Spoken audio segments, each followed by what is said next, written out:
નમસ્કાર, જીગર ન્યૂઝમાં આપનું સ્વાગત છે। હવે જોઈએ આજના સમાચાર। શુભ મંડળી ગરબા શરણાઈના સૂર સાથે સૂર્યોદયની પહેલી કિરણ સુધી ગરબાની રમઝટ। અમદાવાદીઓ હવે તૈયાર થઈ જાઓ, જેની આપણે સૌ આતુરતાથી રાહ જોઈ રહ્યા છે। તેવી નવલી નવરાત્રિને હવે ગણતરીના દિવસો જ બાકી છે। આપણા સાંસ્કૃતિક વારસા અને પરંપરાને અનુરૂપ મંડળી ગરબા લઈને આવી ગયું છે શુભ મંડળી ગરબા। શુભ મંડળી દ્વારા નવરાત્રિના 9 દિવસ એટલે કે 3 ઓક્ટોબરથી 11 ઓક્ટોબર સુધી ઓગણજ વિસ્તારમાં આવેલા ગ્રાન્ડ લક્ષ પાર્ટી પ્લોટ ખાતે મંડળી ગરબાનું આયોજન કરવામાં આવ્યું છે। શરણાઈના સૂરે અને ઢોલના ઢબકારે ગરબા રસિકો સાંજથી સવાર સુધી ગરબાની રમઝટ માણશે। આને અનુલક્ષીને આયોજિત એક કાર્યક્રમ 30 જેટલા ખેલૈયાઓએ શેરી ગરબાની મજા માણી હતી। શુભ મંડળી ગરબાનું આયોજન વિશાલ મીર, નિહાર શાહ, પાર્થ ગમારા અને જાનવી જોશી દ્વારા કરવામાં આવ્યું છે। શુભ મંડળી ગરબાના આયોજક વિશાલે જણાવ્યું હતું કે અમારા ગરબા ઇવેન્ટમાં મંડળી ગરબા તો છે જ, પણ અમે ખેલૈયાઓને દરેક રીતે મહત્વ આપવાનો પૂરતો પ્રયત્ન કર્યો છે। તેમની સુરક્ષાથી માંડીને તેઓને ફૂડ માટે બેઠક વ્યવસ્થા પણ કરી છે, જેમાં 500 જણ એક સાથે બેસીને ફૂડ માણી શકશે। આ ઉપરાંત બીજ પંચમ, સાતમ, આઠમ, નોમ એમ 5 દિવસ મહાઆરતીનું પણ આયોજન કર્યું છે, જેમાં ખેલૈયાઓએ જ આરતી ઉતારશે અને બધા સાથે મળીને પૂરા ભક્તિભાવ સાથે માની આરાધના કરીશું। અમારા ત્યાં કુલ 10,000 લોકો એક સાથે ગરબા રમી શકે તેટલી જગ્યા છે। ઉપરાંત ખાસ પૌરાણિક પરંપરાની જેમ લોકો રાઉન્ડમાં દાંડિયા રમશે, જેમાં દરેકને દાંડિયા પણ અમે આપીશું। નાના બાળકોને લઈને આવતા લોકોને મુશ્કેલી પડતી હોય છે, પણ અમે તેમના માટે ઘોડિયાની પણ વ્યવસ્થા કરી છે। ઢોલના મૃદુંગ ટૂર હવે ગુંજશે। સૂર્યાસ્તની સાથે આપણી પરંપરા અને સંસ્કૃતિને સાર્થક કરતા શુભ મંડળી ગરબા સાથે આ વખતે નવરાત્રિએ ઓરિજિનલ નવરાત્રિની રીતે જ લઈને આવ્યું છે શુભ મંડળી ગરબા। સંગીત અને નૃત્ય થકી લોકો એક સાથે આવશે અને માની ભક્તિમાં લીન થઈ સૌ કોઈ ગરબાની રમઝટ માણશે। જી, મારું નામ જાનવી જોશી છે। હું 2017 સાલથી ઇવેન્ટ કરતી આવી છું। આ વર્ષે અમે ઓગણજ ગ્રાન્ડ લક્ષ પાર્ટી પ્લોટમાં શુભ મંડળી નામે ગરબાનું આયોજન કરેલું છે। એની અંદર અમે 9 થી 12 ઓર્કેસ્ટ્રા સાથે ગરબા રમાડી શિયાઓને, પ્લસ 12 વાગ્યા પછી અમે 2 થી 4 અમે લોકો જે મંડળીના સ્ટેપ છે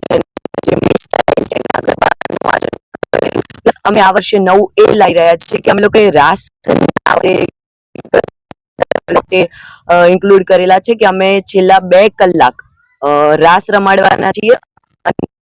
રાસ રમાડવા માટે અમે અહીંયાથી ખેલૈયાઓને ગરબા પ્રોવાઈડ કરીશું, દાંડિયા એ લોકોને પ્રોવાઈડ કરીશું અહીંયાથી, જેથી કરીને એ લોકોને બહાર દાંડિયા પણ લાવવાના ના રહે ને અહીંયાથી જે મળી રહે ને અહીંયા જે લોકોને પ્લસ છેલ્લે અમે સનેડોને જે બધું હોય છે, એટલે આ વખતે અમે પ્રોપર 2 તાળી 3 તાળી ગરબા જે સેપ્ટના ગરબાની જે સ્ટાઇલ અત્યારે ચાલી રહી છે એ સનેડો, ડાકલા અને પ્લસ અમે લોકો રાસને આ વખતે ઇન્ક્લુડ કરીને આખું જે વર્ષોથી થીમની અંદર જે ચાલતું આવ્યું છે એ દરેક સ્ટેપને અમે લોકો આ વખતે ઇન્ક્લુડ કરેલા છે।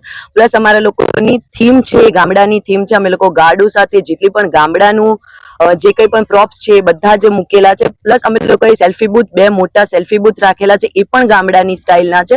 પ્લસ અહીંયાનું એટ્રેક્ટિવ ડેકોરેશન છે। પ્લસ અહીંયા તમને રમવા માટે 7 થી 8,000 પબ્લિકને બહુ જ મોટું ગ્રાઉન્ડ અમે લોકો આપી રહ્યા છીએ। પ્લસ દર વર્ષે બધાને ફૂડને અંદર બેસવાનો બહુ જ પ્રોબ્લેમ થાય છે કે જે લોકો જ્યાં ગરબા રમતા હોય ત્યાં જ બેસી જતા હોય છે, જેથી કરીને ત્યાં કચરો પણ થાય છે। આ વર્ષે અમે અહીંયા ગ્રાઉન્ડની બાજુનું એક આખો મોટો પ્લોટ છે જ્યાં જેમને ફૂડ સ્ટોલ્સ પણ અવેલેબલ રહેશે અને એમની સાથે ખુરશી અને ટેબલ પણ અમે લોકો સાથે, જેથી કરીને જેટલા પણ ખેલૈયાઓ કે એમના ફેમિલી, જેટલા અમારા આમંત્રિત મહેમાનો છે, જેટલા ભાજપના કાર્યકર્તાઓ બધા અહીંયા અમારા ત્યાં આ વર્ષે આવી રહ્યા છીએ, તે લોકોના સેફટી માટે થઈ અને અમે બહુ મોટા જાયન્ટ પાર્કિંગ આપી રહ્યા છીએ। ફૂડની ક્વોલિટી સારી રહેશે, પ્લસ આમંત્રિત મહેમાનો માટેનું સ્પેશિયલ સિટિંગ આપી રહ્યા છીએ।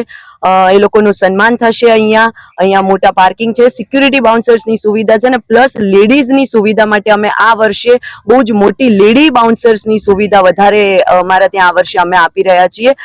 પ્લસ અહીંયા જે ગામડાની થીમનું જે છે, જેથી કરીને ખેલૈયાઓને પણ રમવાની બહુ જ મજા આવી જશે। અને જે અહીંયાનું જે કુદરત છે, હવે વરસાદ આવશે તો પણ હવે અમદાવાદનું તો એવું છે કે ખેલૈયાઓને ગરબા રમવા મળે તે વરસાદમાં પણ ગરબા રમી શકે, તો એના માટેની પણ લોન એવી છે કે જે તરત વરસાદ આવશે તો પણ સુકાઈ જશે, જેથી કરીને કાદવ કિચડ થાય કોઈ પણ એ નથી કે અહીંયા તરત લોન ક્લિયર થઈ જશે। પાસીસ માટે કેવી રીતની પાસીસ માટે અમે લોકોએ સિંગલ પાસ કપલ પાસ રાખ્યો છે, સિંગલ પાસ રાખ્યો છે અને પ્લસ અમે લોકોએ સીઝન પાસ રાખેલો છે, જેથી કરીને 9 દિવસના તમે સીઝન પાસ લઈ શકો, જેની અંદર એક બારકોડ આવશે ને એક ચોપડી ટાઈપનું આવશે, જેની અંદર તમે એક પાસ એક દિવસના લઈ શકો છો. એવી રીતે અમે સીઝન પાસ કરી લીધા છે. પાસની કિંમત અમે સિંગલ પાસ રાખ્યો છે 500 રૂપિયા અને કપલના પાસના રાખ્યા છે 700 રૂપિયા અને સીઝન પાસના છે અમારા ત્યાં 2000 રૂપિયા અને અમારી ટિકિટ્સ બુક માય શો પર પણ અવેલેબલ છે.